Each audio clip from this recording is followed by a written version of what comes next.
Ow, Jesus, I don't think I'll ever get tired of having to have discussion that Chris Tatarian and Ryan Hart had on one of Chris Tatarian's videos. Now, what I want to do is I'm going to pull that up. Not the video. There was a lot of context that people say was missed by not watching the full video. I watched the full video. There was no context missing from this clip. But everyone blew up over this clip. Everyone was freaking out and calling it like a bad faith argument, and I kind of want to discuss it. I think we've done this before. I hope I don't have to do it again. So let's turn off the tunes really fast. Turn off the tunes really fast and just give it a listen. Mr. Ryan Hart is the one speaking. So the quality of games have gotten easier. So now people that weren't even able to touch these guys before are now able to do okay, or be on par, or even win sometimes. Take like a MOV or like a Haitani or someone, and play those guys on Street Fighter 6 or Street Fighter 5. You might do all right. You might even win. But play either of those on Street Fighter 3 and you'll get cooked. Done. It will be 20-0.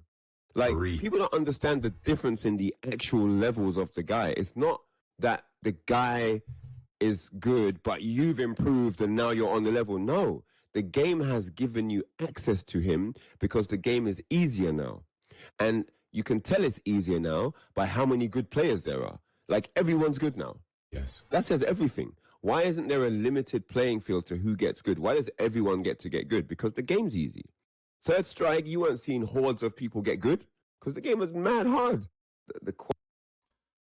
Okay, there was a lot to unpack there. The biggest portion of it is that games were harder, and now games are dumbed down, so you see better players lose more frequently. That's the whole crux of the argument, which I believe is made in bad faith. Okay, we can say that because he specifically mentioned Third Strike as a reference. Third Strike as a reference. We can look at one of the most famous moments in Evo history as a reference. Evo moment 37. I could pull it up. I'm sure most of you, if you're watching my YouTube channel, know what Evo Moment 37 is. You know that it's the Daigo parry against Justin Wong that led to him making an insanely difficult comeback. And that was one of the hypest moments in fighting game history. Yeah, look, man, that was heckin' reviews, man. That wasn't me. I didn't say that. So, if you think about it, the level of play then was lower than it is today. Third Strike players today, Third Strike net play players, would cook Justin Wong from that Evo. I'm just throwing it out there now. I believe there was actually a stream where Justin was playing. He was playing Third Strike, and he did the super. He tried to super, somebody chipped him out, and he said, "Oh no, not again," because the guy began to parry the entire thing, and he dropped one piece of the parry. He dropped one of the parries and, like, died and got hit. But he was so afraid that someone was going to do it again because it's significantly easier to do now than it was back 20 years ago. Information spreads faster. There's a bigger pool of players to pull from today than there was then. You still see some of the strongest players exist in the top level of the ecosystems of, explicitly this argument is made for Street Fighter. So you still see the Tokidos of the world, the Daigos of the world, the Bonchans. You still see those players who have been at the top of the game since Street Fighter 4, since Street Fighter 3, doing their thing, being the best players in the world. You also just see new faces. An argument that he makes in there is some characters, some players are better at certain systems than others, and that's why you don't see crossover sometimes, but that doesn't make the games any less easy. The games are still easier.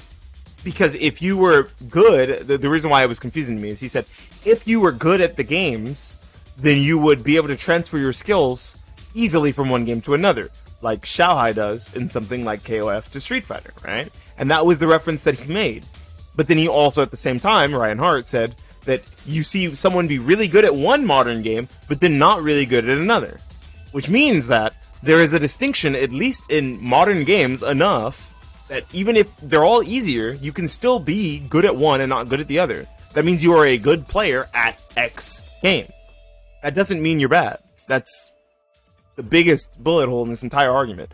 That is in the full video. I'm going to leave it in the description of this YouTube video. I want you guys to check out the full video. It's about an hour and like 30 minutes. It's a podcast style video, and I'm cool with those. I like those. They help me pass the time at work. But it really got me thinking about how many times we're going to have this argument, right? It existed back when Street Fighter V launched. People were like, oh, Street Fighter 4 was a harder. Street Fighter 5 is a baby game. That's why you see all these randos winning. That's why we're not winning anymore. It looks like an excuse from high-level players, not at the top of the game, saying why they're not being consistent. Presbyterian is a really strong Street Fighter player and a really strong Street Fighter 6 player. But there are players better than him that were also better than him at 5 and better than him at 4. And they're still good at 6. The math isn't mathing. It just doesn't compute. It doesn't make any sense. The same way there were players who were consistent from from Soul Calibur 5. We can use Soul Calibur 5, for example. Soul Calibur is the series I come from. One of the strongest players in Soul Calibur 5, being Party Wolf. Party Wolf was up and coming, becoming really good at Street Fighter 5. Became one of the strongest players in Soul Calibur 6. Very, very simple conversion, right? And the engines were different. The gameplay loop was similar, but had new things, had some scrubbier, easier tactics and mechanics on top of it. But from Soul Calibur 5 to Soul Calibur 6, Party Wolf and other really strong Soul Calibur players, Ramon, Depukai, Jimbo Nader, Omega DR, stayed at the top of the game for a long time. There are some new faces now, shoutouts to Incendiate, being one of the stronger new players, Toothpaste. But the upper echelon of Soul Calibur 5 is still threats in Soul Calibur 6. It changed nothing. Jimbo Nader just got second place or first place at an online tournament here recently. And he's part of the old guard. Assuming that every new version of a game being easier is going to make more scrubs win in the highest level of play is the most bad faith argument I've ever seen. Yes, it will make the game more accessible and allow more people to get in the door, and that's why we have so many new and fresh faces. But it doesn't, by any means, take away from the accolades of the people who ascended and became top-level players. The games are easier. I can't argue that. But that doesn't mean that the people who don't put in the time and effort won't be the best. If the people who played Third Strike at the highest level played now at the highest level, they would ascend to the top because they have the brains, they have the know-how to become good. They're just older now and maybe have other stuff going on. But the pool was so much smaller, right? If you look at, people say, I believe in that, he said, everyone's good now. You see so many good players now. That's because there's an exponential more amount of players in this current fighting game ecosystem that exists because we have good netcode, bigger tournaments, a lower barrier to entry if you already own a console. You don't have to go to arcades all the time. Motherfucker, you have to put in a quarter every time you wanted to play Street Fighter back in the day. So if you weren't serious about getting good, you weren't going to get good. You can buy Street Fighter one time and over the course of years accidentally become solid at Street Fighter because you already own the game. You paid your $70 way into the door.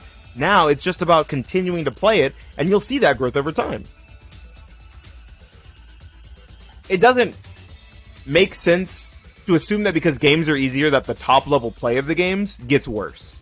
With the amount of players that exist now and the amount of information that now goes out, a new DLC character can drop while you're asleep, and you can wake up the next day and see a day one guide for the character. What buttons to press, what their counter hit tools are, what their anti-air is, what their best jump button is. You can find that the next day. You can be like, Akuma's releasing tomorrow. Akuma's releasing tonight, but I'm really sleepy. I can't play Akuma.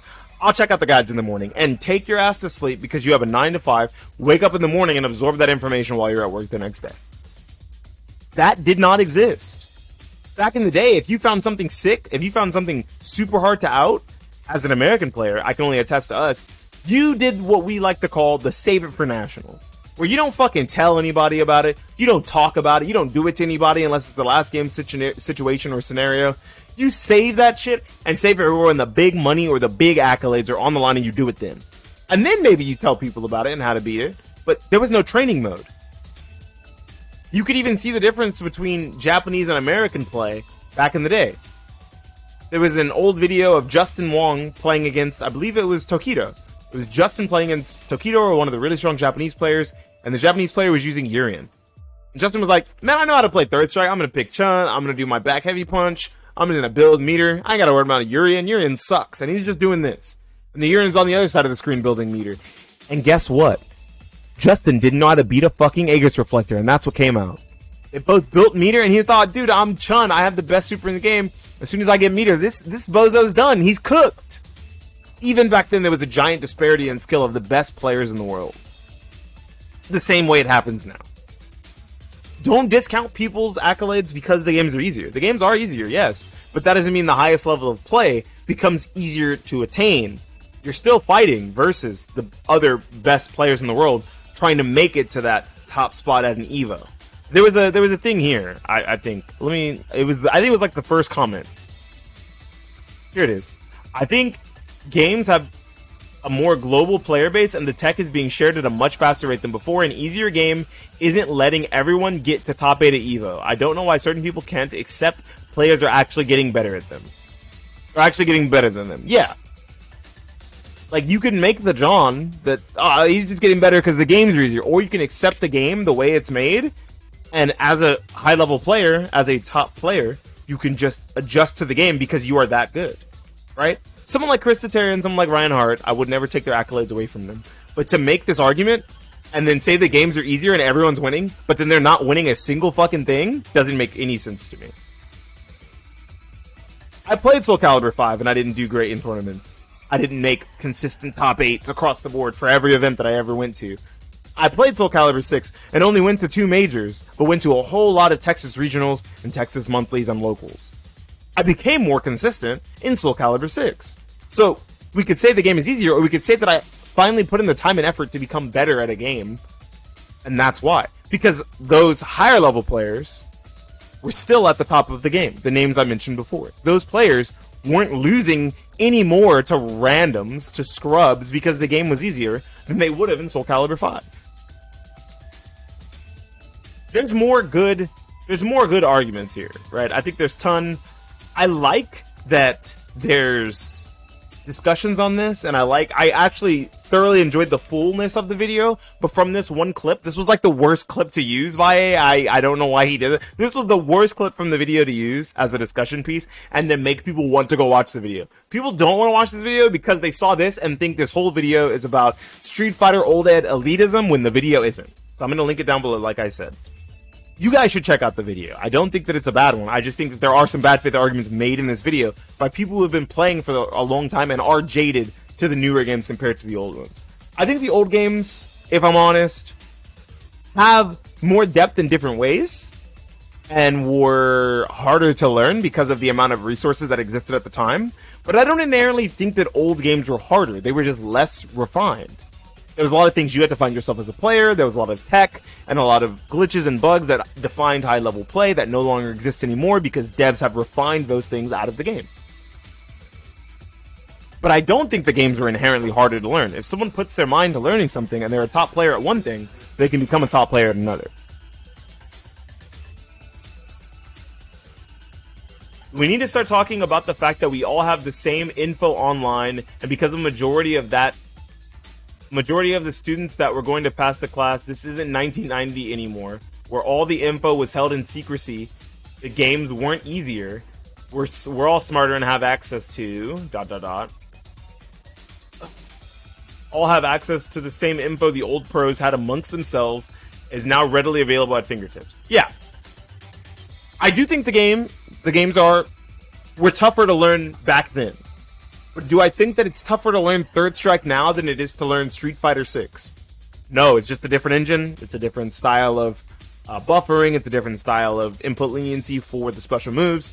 But I don't think if you took a seasoned Street Fighter 6 player who liked Street Fighter and wanted to become good at Street Fighter 6, wanted to become good at Street Fighter Third Strike, yeah, I don't like this argument. It sucks. But I know I was going to get asked about it, so I figured I'd just talk about it now. I figure I'd get it out of the way. Because I came from a generation in between. My first fighting game was a console fighter called Bloody Roar. I think my first fighting game ever was Bloody Roar. My first fighting game tournament ever was, I believe, like Soul Calibur 2 or Soul Calibur 3 at an arcade. I believe it was Soul Calibur 2 at my local arcade. We had a cab for the shit. That is how old I am. I'm only 28, about to be 29 years old, and I played back then. So I understand the sentiment. because people still play Soul Calibur 2 and say, yes, Soul Calibur 2 is peak, everything after 2 is trash, it's all bad, it's baby's first Soul Calibur, anyone can win at those. And then they try to play Soul Calibur, the new ones, and they get fucking fried. They say, yeah, anyone can win at these new games, you're free, like, come play a real man's game, and then they try to play our game, and they get washed. They get absolutely crapped on. That's not the case for everyone. There are some old Soul Calibur heads who have been playing since 2 but continued playing and can go play 2 or play 6 and do really well. Sometimes if you hide that type of info, once they know how to beat it, it gets nerfed right away, or a few months later, people complain about it since they don't want to learn how to beat it. But that's not the argument for why they're specifically better or worse. The new games, they're not easier or harder. That's not the argument. Shout out to Bloody Roar. Yeah, exactly. Shout out to Bloody Roar. I'm a big fan of believing in players. If players want to get good enough at something, they can. Because I've seen it happen. I've seen someone go from completely unranked. Here's a perfect example. I don't know if you guys follow competitive Melee, but Zane is currently number 2 in the world in competitive Super Smash Bros. Melee. He started in 2014. He went from unranked in 2014 to cracking the top 5 players or top 10 players in like 2018. That is 4 years. He passed up years of legacy Melee players, including the 5 gods, and people right outside of that, including Plup and Leffen, in less than 4 fucking years. Zane was about his business. Melee is one of the hardest video games to learn, bar none. You will never convince me otherwise. And Zane did that shit in 4 fucking years with the resources we have now. If you put your mind to it, as a competitive player, you can be the best in the world. Because Zane was the best in the world for 3 fucking years. It took 3 years for them to take that nigga down. Shout outs to Zane.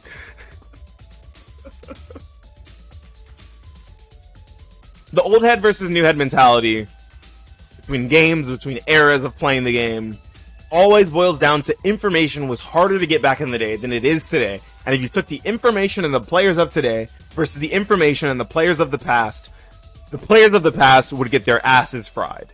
I'm sorry.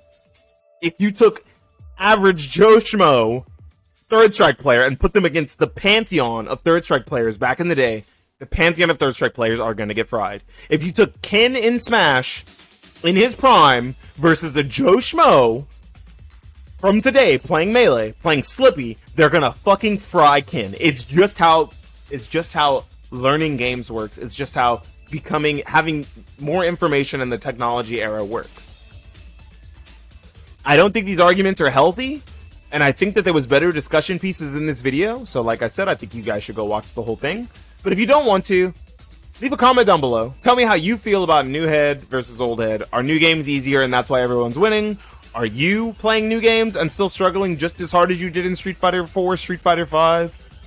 Like the video, subscribe to the channel. I just passed 700 subscribers, would really love to get to 1,000. Anyways, this has been Beanie Thuggish for the YouTubes, talking about the same old modern fighting game Twitter discourse that we've had for years. Signing out and saying, peace. Fuck, I hate this discourse.